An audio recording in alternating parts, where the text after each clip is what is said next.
Halo guys, jumpa lagi channel saya APA Project. Untuk topik kali ini saya hendak membahas tentang tang jepit long nose merek C. Hansen. Yang membuat ini menarik adalah tang ini otomatis, jadi kita tidak perlu setel bagian belakangnya lagi. Kegunaan tang jepit ini tentu sama dengan tang manual, yaitu untuk menjepit yang benda kecil ataupun untuk yang ruangannya sempit.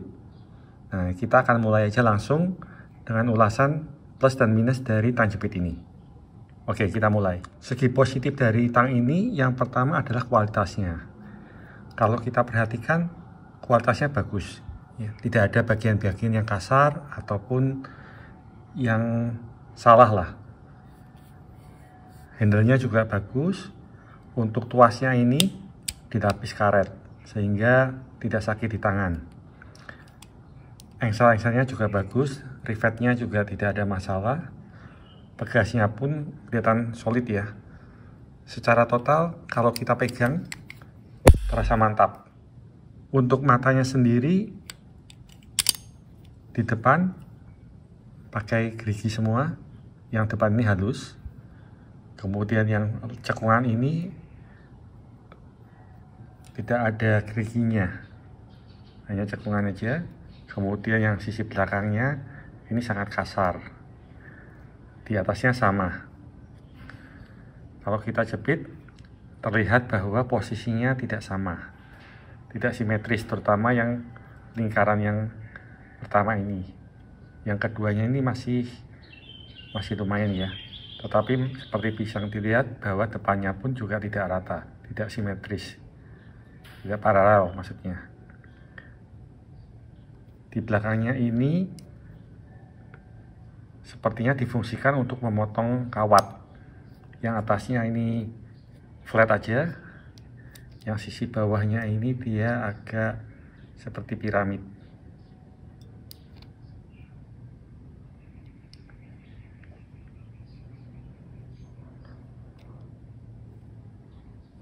Kemudian untuk pernya seperti ini.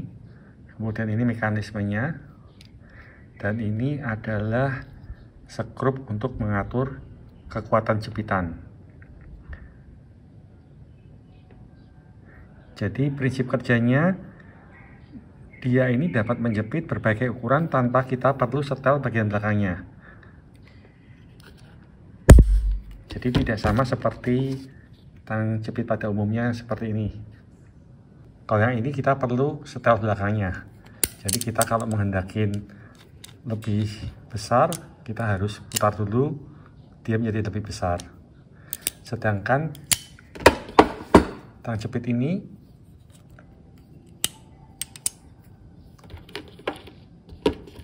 kita bisa jepit berbagai ukuran.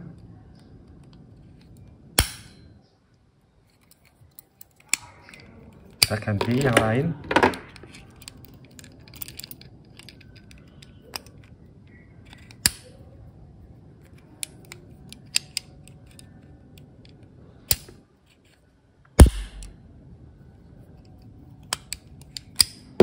Atau bahkan yang paling besar seperti ini. Kita tidak perlu rubah-rubah belakangnya ya, yang kita lakukan hanya membuka,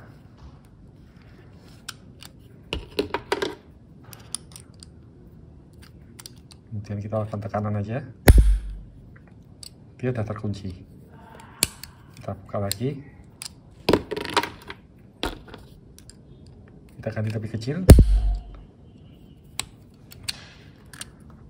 Untuk jepit ini pun seperti itu. Jadi tidak perlu diputar-putar lagi. Yang kita perlu hanya mengatur skrup ini. Di sini kalau kita hendak mengencangkan, kita putar ke kiri, berlawanan arah jarum jam. Kalau semakin ke kiri, dia akan semakin kuat cengkramannya. Kalau kita ke kanan, cengkramannya akan semakin lunak jepitannya. Seperti tadi dilihat bahwa tang ini bisa menjepit baik benda yang bulat ataupun segi 6 seperti murbaut. Tetapi harap diperhatikan, kalau kita hendak jepit murbaut, posisinya tidak semua dapat giginya seperti ini.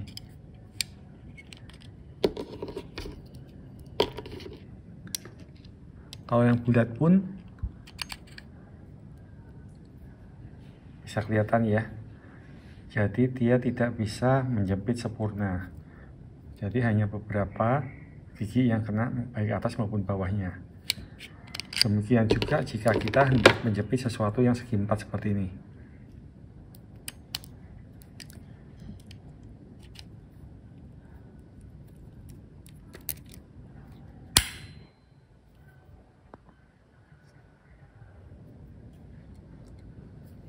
Bisa dilihat ya,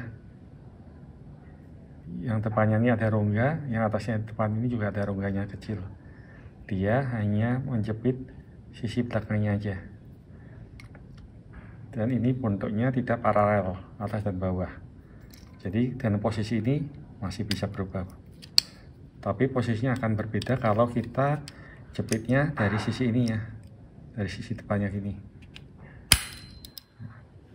Ini dia lebih kencang karena terjepit dan sesuai dengan garis-garisnya. Demikian juga untuk menjepit seperti gini. Dia lebih susah berputar karena kena garis rahang atas dan bawahnya. Tapi harap diperhatikan, giginya ini dapat menyebabkan lecet ya di murbautnya. Jadi kalau untuk mekanik saya rasa kurang cocok, tapi untuk murbaut yang sudah rusak atau dol gitu ya tidak ada masalah. Untuk bangunan saya rasa juga masalah karena murbautnya biasanya tidak digunakan kembali. Sekarang saya akan bahas dari segi negatifnya. Meskipun buatannya bagus guys, tetapi ada beberapa kekurangan. Yang pertama adalah ujung nosnya ini dia tidak segaris. Meskipun dia bisa bergerak-gerak ya ujungnya, ujung bawahnya masih ada toleransi, tetapi setiap kali saya tutup dia selalu bergeser. Sebenarnya kalau kita gunakan ujung masih tidak ada masalah, tetapi terkadang saya perlu posisi untuk menjepit sesuatu yang seperti ini. Jadi saya perlu jepit dari sisi samping seperti ini.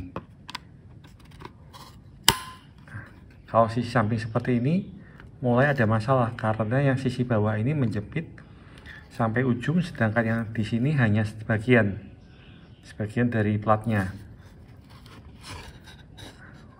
Ya, ini salah satu masalahnya. Yang kedua, dari ujungnya ini pun juga bisa dilihat bahwa saat ditutup rapat ada celahnya. Ini saya pikir karena terjepit oleh ini. Jadi pemotong kawatnya, rahang atas dan bawahnya sudah berhimpit dahulu sebelum yang depannya ini dapat terhimpit. Karena itu dia menjadi ada rongganya. Masalah yang ketiga masih berhubungan dengan pemotong kawatnya. Masalahnya adalah kalau kita gunakan untuk potong kawat,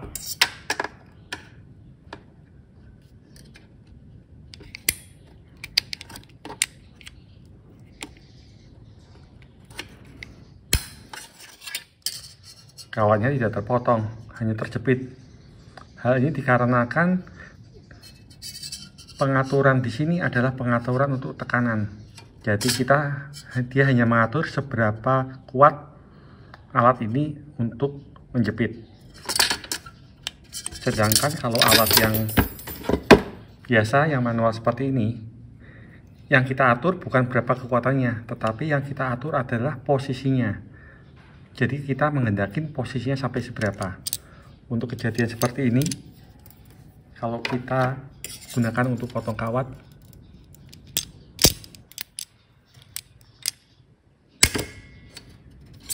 kawatnya langsung terpotong karena disetel untuk posisinya. Jadi dia posisinya rapat, dia akan berusaha untuk rapat. Sedangkan yang ini posisinya mengatur tekanannya. Jadi kalau di sini ada himpitan, bukannya terpotong, tetapi dia hanya menjepit aja. Mungkin kalau kita buat dia sampai keras sekali, mungkin terpotong.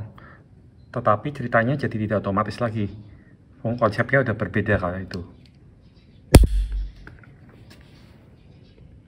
Yang keempat, permasalahannya berhubungan dengan mekanismenya di sini, yang di sekrupnya ini. Jadi saat kita buka lebar, kalau kita tutup, terkadang dia nggak mau rapat.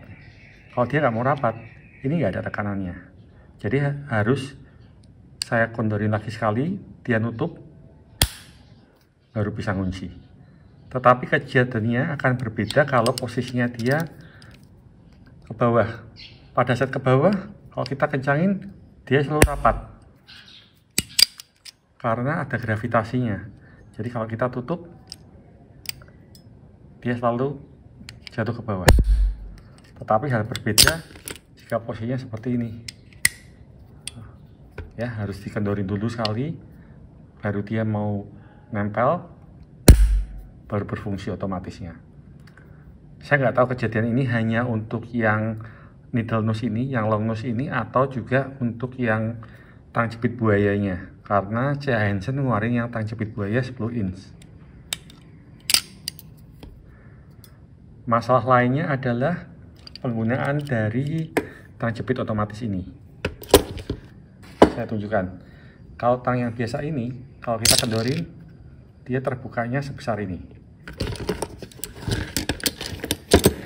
Kalau kita kendorin pun, dia akan mempertahankan derajat sudut ini. Tetapi kalau yang otomatis ini, pada saat dia terbuka, dilihat ya, terbukanya sangat jauh. Ini hampir 90 derajat nih. Ini yang ukuran 7 inch. Saya pun kalau menggunakan harus pakai tangan bawahnya untuk narik.